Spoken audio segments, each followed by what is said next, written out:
Hey, this is just a sharing about giving.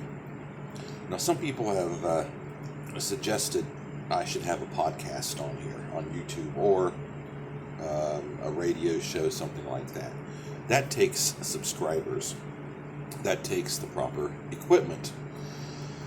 So, and I think you have to have like 1,000 subscribers to be able to have advertising on your videos. Not that I want that. I prefer it not be there. But, at some point it always does take money. And I really haven't thought about it. I used to be in radio. I've done ministry, of course. But it's not something I've really seriously thought about doing outside of people suggesting to do it just as a radio show, talking music, or as a ministry program. I could, do those. In terms of ministry, that's something I think you do if you feel God is calling you, and then you pray about it and wait and pray and wait and pray and wait. We've all heard it's better to give than to receive, which is true. The Bible does tell us, give and it shall be given unto you. If you want to be blessed, bless somebody. If you want to be forgiven, well, the Bible makes it clear you have to forgive. If you don't, then you are not forgiven. And giving works on the same. I had a dream, or as some people might say, a vision, years ago, many.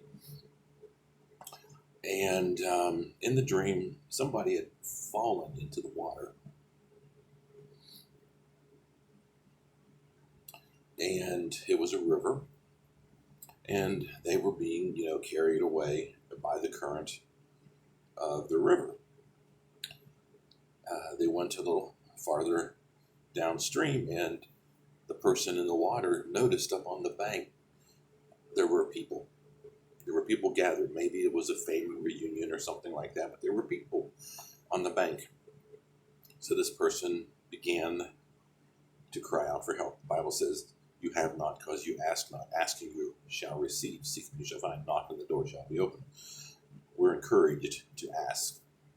You have not because you ask not. Oh, well, maybe I should start asking. So this person in the water began to cry out, help, help. I'm drowning, help. I can't swim, help. I need a hand up. Maybe not a hand out, but a hand up. So the person was crying out, and the people noticed. They took notice, and a few on the bank began to yell back. Take heart. Don't worry. We will pray for you. We'll pray for you. In fact, I remember in the dream, it must have been old school lingo, was, we'll pray for ye. And they went about their business. The person in the water, well, the current of water, it carried them away, carried them under, and they perished. And that has always stuck with me. Now, my parents were givers. I've tried to give in my lifetime. And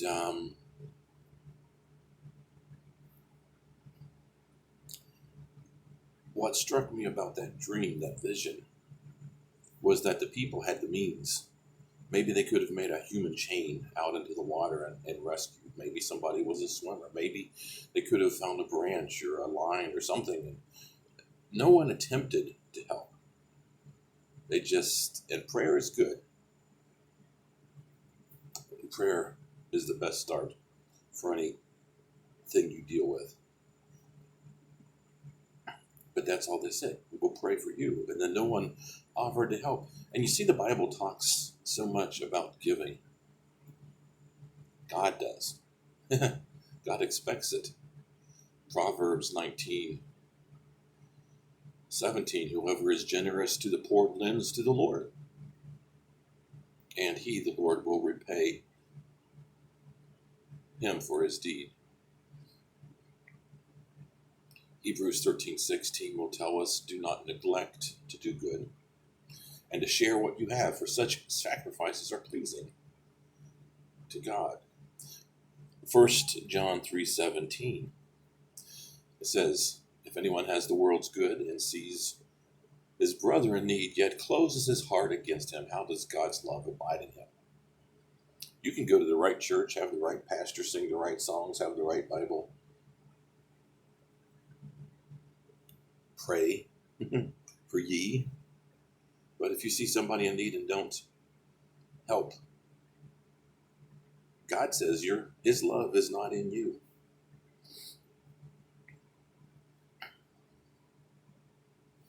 Proverbs 22:9 says, whoever has a bountiful eye will be blessed, for he shares his bread with the poor.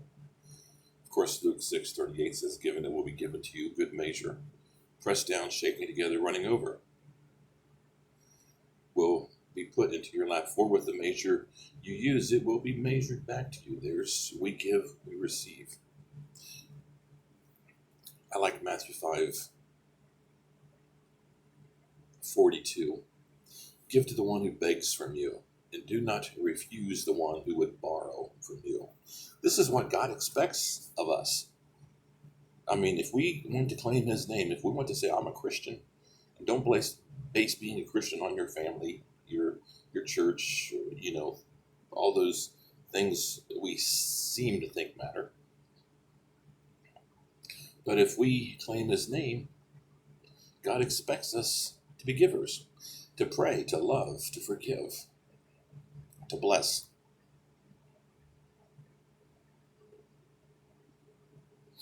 Deuteronomy 15:7-11, God will tell you. Luke 12:33-34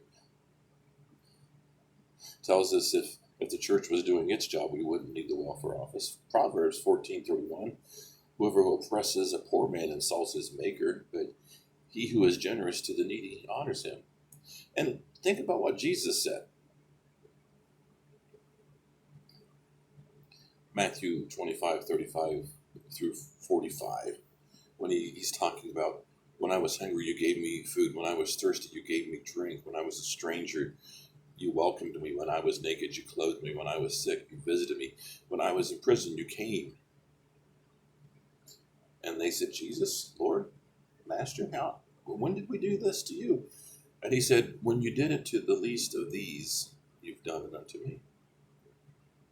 Proverbs 28:27, whoever gives to the poor will not want, but he who hides his eyes will get many a curse.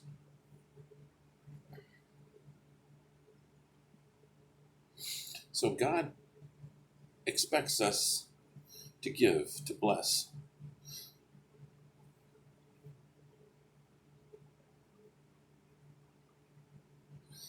And to bless others. That's, there's an old song, a chorus back in the 70s. It says, they will know we are Christians by what? By our love.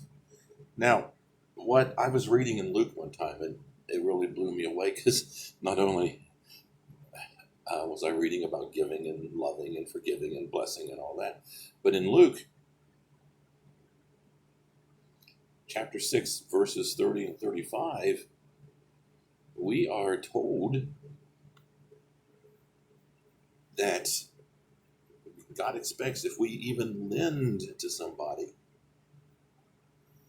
we should not expect repayment. I like 6:33 in Luke, if you do good to those who do good to you, what credit is that to you? For even the sinners do the same. But Luke 6:30 says, give to everyone who asks of you, and whoever takes away what is yours, do not demand it back. Wow. That's the one that kind of set me back a little bit. It's like, what? So if I even lend some money to somebody or lend something to somebody and they don't return it, that's okay. That's all good. Yeah. The Bible says his ways are not our ways. His ways are above our ways. Jesus walked, he was the sinless offering, spotless, the perfect sacrifice. We never get to that point, no matter what we do. We can never come close to that. Luke 6:35 says, love your enemies, do good, lend, expect nothing in return, and your reward will be great. And you will be sons of the Most High, for he himself is kind to ungrateful and evil men.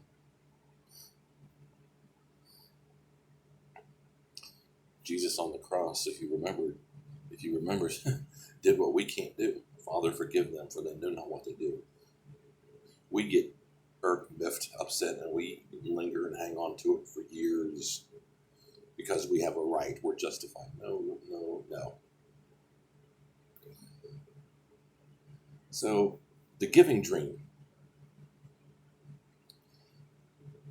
I wonder where do you stand in all this?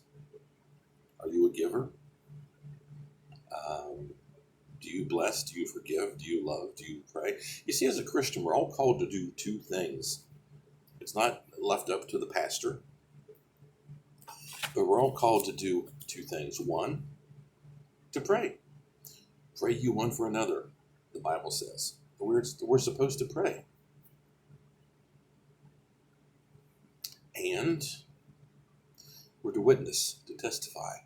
It's not the job of the pastor. In fact, probably in a lot of churches, there's so many politically correct social clubs out there that Pastor Feelgood is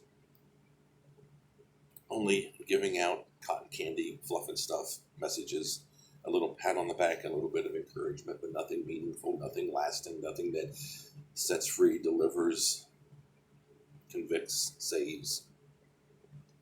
So we're the witnesses. We're to testify and to pray. That's the calling of all of us. And on top of that, we are to love and bless and forgive. That's not optional to God. If we don't, he won't. That's the Bible, not my interpretation. And as those verses said, we are to give. Even to give and not expect in return. That one's still kind of like, what? No, come on now. Tell that to your favorite banker, and they'll probably be in a straitjacket by noon if you tell them in the morning. What? No, no. So, I'm going to share two things. First of all, I am on PayPal and I am on Cash App. I've used those, the PayPal, as a blessing for others. Someone encouraged me to do Cash App, to get Cash App. I'm like, okay. And I've seen a couple of things here on YouTube where people that have certain programs, podcast ministries, and that's how you give to them, to keep them on the air, to keep them with good equipment. I'm just using an old cell phone here. And to use either of these, you don't really have to be on PayPal. You just have to have, a bank, a debit card, whatever, a credit card, I guess. I haven't used the Cash App yet, so I'm assuming it's the same. So if you would, this may help me decide what I'm going to do. If you want to give as a blessing, a hand up, whatever, however you want to look at it. PayPal, it is paypal.me/DJA5977. PayPal.me/DJA5977. And on Cash App, it's $DJA5977.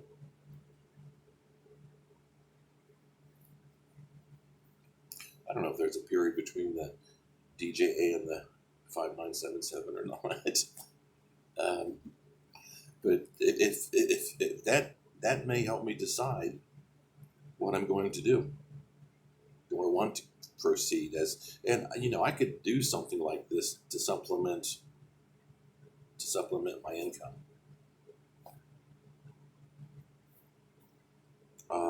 As well. So,